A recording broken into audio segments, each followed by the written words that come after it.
Coming up tonight on the News at 5. At this point, we just want Toole County to step up and get this thing over with. We'll hear from a friend of the two men who are believed to have died after falling through the ice on the Marias River. Plus, we'll take a closer look at the state's vaccination efforts and see just how Montana stacks up against the rest of the country. From Montana's news leader, this is MTN News at 5. Good afternoon, everyone, and welcome to the News at 5. I'm Andy Curtis, and thank you for joining us. And today we're hearing from a friend of two men who are believed to have died after falling through the ice on the Marias River in Toole County last week. MTN's Colter Anstad tells us why he's frustrated. At this point, we just want Toole County to step up and get this thing over with. Kevin Curtis is frustrated in an attempt to recover two friends he's known for decades, believed to be dead from the Marias River in Toole County. Still hasn't happened. He believes it should have by now, saying the Toole County Sheriff's Office has been refusing help that would allow the recovery to have happened.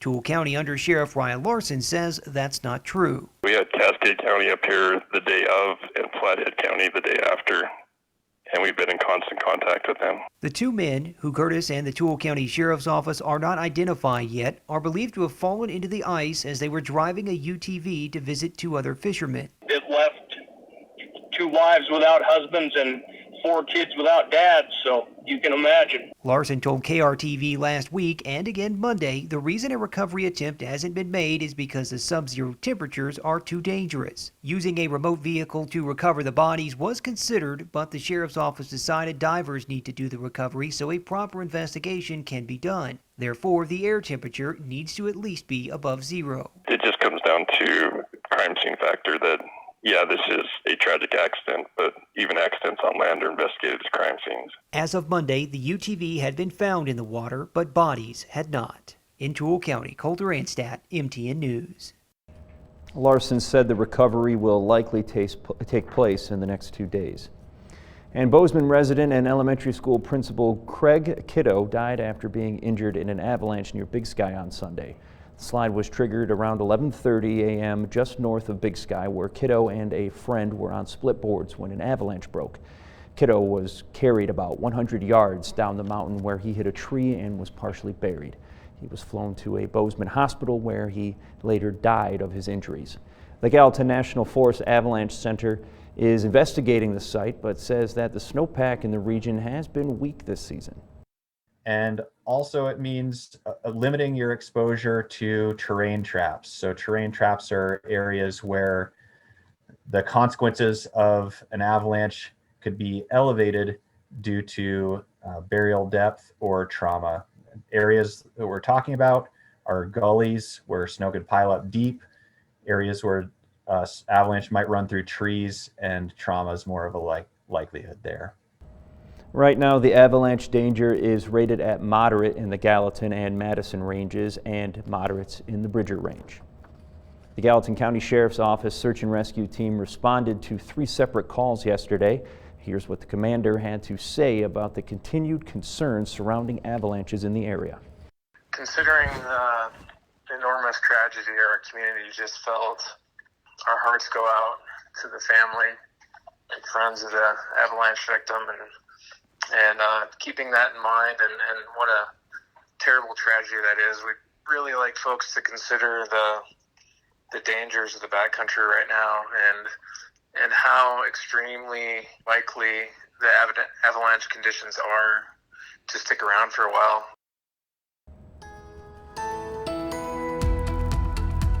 And now with a look at this nice change to our weather around here, Chief Meteorologist Curtis Grevenitz. Yeah, we do have some nicer, warmer air moving in, but one more thing about the avalanche is so squirrely out there right now. You could do everything right and still have an avalanche get you if you're in the backcountry. So please be careful. But speaking of rights, yeah, we're on the right side of zero in a lot of the state here. You can see the 24-hour temperature change here. As warm as 30 degrees warmer right now than what it was just 24 hours ago down there in Dillon. However, still parts of eastern Montana under a wind chill advisory, and a lot of the western and central part of the state under a winter weather advisory. And We're seeing a little snow falling in the western part of the state right now. A warmer side of winter is showing up here, but it still is winter. We're not done with below zero temperatures even yet this winter here. So, but we are warming up. We've got some snow sticking around for the next few days, and gone was the wind. We haven't had much in the way of wind recently. Well, the wind is coming back. I'll have more on that coming up in the forecast. Well, nearly 5% of Montanans have been fully vaccinated in the state since the vaccine first arrived here in mid-December. MTN's John Riley takes a closer look at the state's vaccination efforts and just how Montana stacks up against the rest of the country. 180,000 doses of the COVID-19 vaccine have been administered in Montana as of Monday, with more than 52,000 people in the state now fully vaccinated. Although a big rural state, by comparison, Montana is performing better than most states for vaccination efforts. As of February 14th, 4.9% of Montanans have been fully vaccinated, with the state ranking 16th among all states for full vaccination. Neighboring states of North and South Dakota have a larger percent of their population vaccinated at 6.2% and 5.7%, and are currently ranked 3rd and 5th for vaccination by population. Idaho is ranked 48th in the nation for full vaccinated population at just 3.2%. The CDC hasn't released what percentage of the population needs to be vaccinated to reach herd immunity, but Dr. Anthony Fauci has estimated it at around 70 to 85%. According to state and local officials, the biggest challenge for Montana's performance right now is the state's federal vaccine allocation. Despite the great progress we're making, we aren't receiving adequate doses from the federal government. Unfortunately, Montana continues to receive one of the lowest allotments of doses per capita in the country. Montana ranks 45th among states in terms of vaccines allocated per capita by the federal government. The state first began releasing COVID vaccination data on January 19th. The total number of doses given has slowly increased over the past month, sitting at around 40,000 doses administered over the past week. State and local healthcare experts say Montana could realistically be administering at least twice to 3 times the number of doses were they available. Governor Gianforte has called upon President Biden multiple times to increase the number of doses the state receives each week. However, just about every other governor in the nation is making similar requests. Johnson & Johnson has asked the FDA for emergency use authorization of their single-shot vaccine and is expected to receive approval by the end of February. While the single shot will greatly increase the number of individuals vaccinated, data from the company has indicated it's 66% effective, notably less than that of the Moderna and Pfizer 2-dose vaccines. Reporting in Helena, John Riley, MTN News. The VA's vaccination data is separate from the individual states' data. As of Monday, the VA had administered 3,400 doses here in Montana, with 590 veterans fully vaccinated. And active cases in the state continue to fall, staying below 3,000. Just over 150 additional COVID-19 cases were reported in the state today.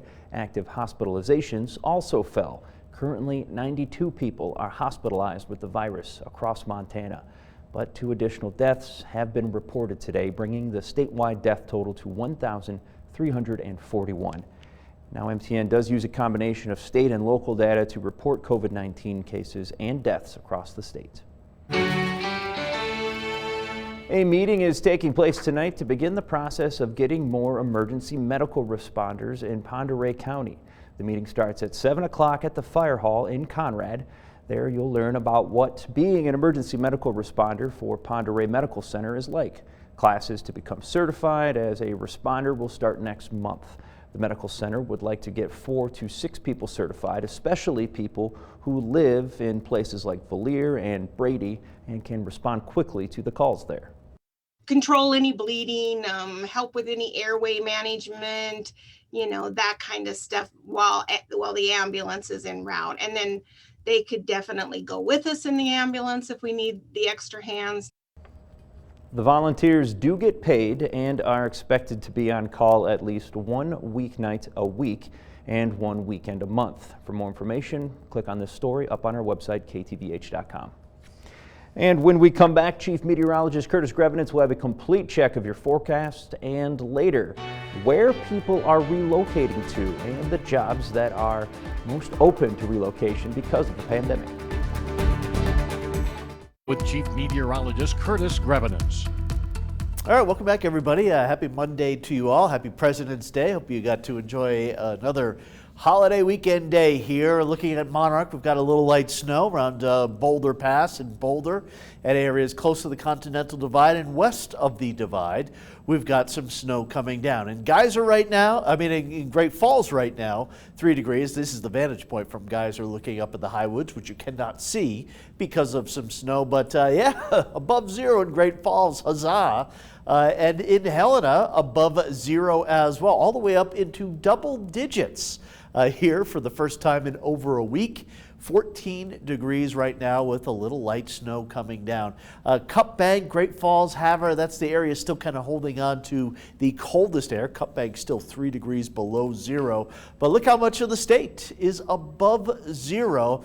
And yeah, above zero, teens, single digits, feeling warm compared to where we've been here. And wind chills, most locations above zero as well. Jordan, Glasgow, the High Line, including Great Falls and Cup Bank, still below zero. Now, from just west of Lewistown, Judith Basin County through Cascade County and closer to the Continental Divide, we've got a winter weather advisory for a little light snow that is falling. You can see some of that snow again extending as far northeast, almost as about Rocky Boy, Loma and Fort Benton, picking up a little snow around Helena. It is snowing in the valley, although the radar doesn't really show it that much here, but some snow throughout the area and also throughout the Great Falls area here as well, up the Rocky Mountain front. And again, Highway 87 off towards the northeast of Great Falls, looking at some snow off towards the west and to the south as well. And speaking of the south, wow, did you see how cold and how snowy and icy it has been all the way down to the Gulf Coast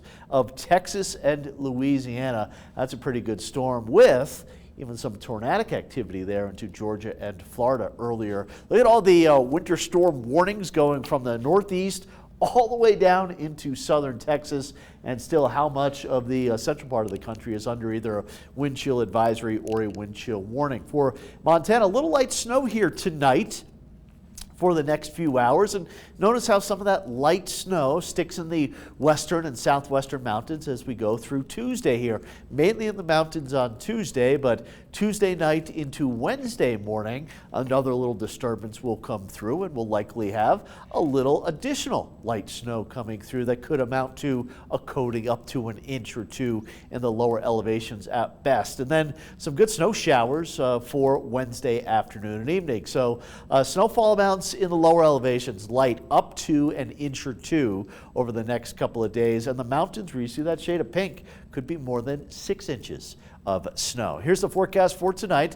A little light snow, still pretty cold, all things considered. 0 to about a few degrees above and below zero. Lewistown about 7, and we should be close to about 10 to 15 around the Helena area. The Arctic air not truly making its way back in. Tomorrow, a few flurries potentially around Great Falls and Choteau and Augusta. Partly cloudy skies here out the north central part of the state. More clouds into northeastern Montana, and yeah, it's cold, but again, we're at least above zero. Could be a few flakes of snow around Lewistown and also a few flakes of snow around Helena, where we'll see a high close to the freezing point here tomorrow. There's the 7-day forecast for Helena. So a few snow showers tomorrow, better chance of some light snow Tuesday night into Wednesday that could accumulate maybe another inch or two with a few inches into the mountains. And then heading into the weekend, how about that? All the way up to about 40 on Saturday. Next Monday, we could be in the 40s to near 50 degrees here in Fort Great Falls. Still awfully cold tonight. Tomorrow a little warmer. Wednesday night down below zero. And then this weekend, the wind is back here, and that could pose some problems with blowing snow. We all know that the pandemic has changed the way we do a lot of things, but many people have decided they simply don't want to live where they live anymore. Well, here is where people are relocating to and the jobs that are most open to relocation. This was never our intention to be out here full time. When the pandemic hit, Dave Lewis and his wife made a huge decision. She got her work from home orders on a Monday. I got mine the following Wednesday, and we were on a plane out to Montana on Sunday. They left their small apartment in New York City, population more than 8 million, for his in-laws' seasonal home in Sealy Lake, Montana. A lake town with less than 2,000 people. There's just more space. It's easier to socially distance. So health being the #1 priority, we are able to be healthier here. But Dave and his wife aren't the only ones who've decided to pack up their things for a change of scenery. The pandemic's really taught us all what's important, and oftentimes that's being closer to friends and family, or it's a change in climate, moving to a warmer climate destination, and then cost of living is really driving a lot of these personalized decisions. Megan Slabinski is with Robert Half, a recruiting firm. She says people are leaving more expensive places like New York City, the Bay Area, Los Angeles, and moving to places like Austin, Texas, Raleigh, North Carolina, and Nashville, Tennessee. And about 40% of companies are allowing workers to relocate permanently. Dave works for a large tech company. Megan says this is one field where people have the flexibility to stay working remotely. Tech professionals, #1, followed by creative marketing and legal professionals tend to have that kind of anywhere work mentality model. But Megan says now this brings some new questions for companies, like what does it mean for compensation in the long term? Do you set someone's base salary based off of where they physically live or where the home office and headquarters are located? For Dave and his wife, it's something that they'll have to tackle eventually. They don't plan on staying in Montana for the long term, but likely won't go back to the big city either. I can get outside and go fishing in the afternoon if I want to, and that would easily be a 2-hour drive when I was in New York. So I enjoy the inverse of getting to majority of the time I would do what I want to do and be back to the cities for when I need to be there. Putting quality of life outside of work first. I'm Lindsay Boach reporting. Coming up next on the news at 5, how Special Olympics Montana bowling competitions are going to be different this year. We'll check out a practice. That's coming up next. News leader. You're watching MTN News at 5. Welcome back, everybody. Thanks for spending some time with us here tonight. Well, Special Olympic bowling competitions are going to look a little different this year, just like everything else. But MTN's Cassandra Soto ended up going to one of the practices for our local team. Special Olympics Montana is hosting their 2021 Bowling Blitz. I caught up with the Great Falls Lions to see how their season is rolling out. We are the Great Falls Lions. We never give up.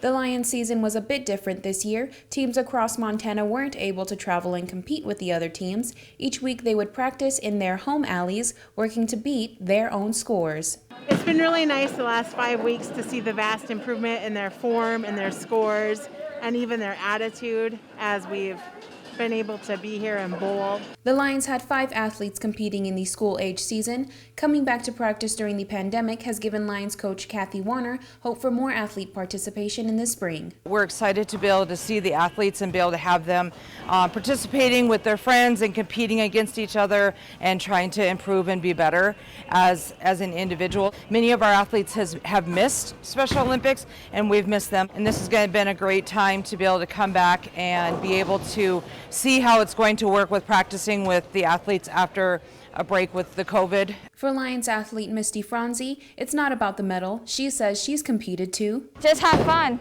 The Lions season is over. They've bowled their best. Now their results will come out on February 16th. In Great Falls, Cassandra Soto, MTN News. 118 school-aged athletes competed in the Bowling Blitz Special Olympics. Montana will host a virtual award ceremony on their Facebook page.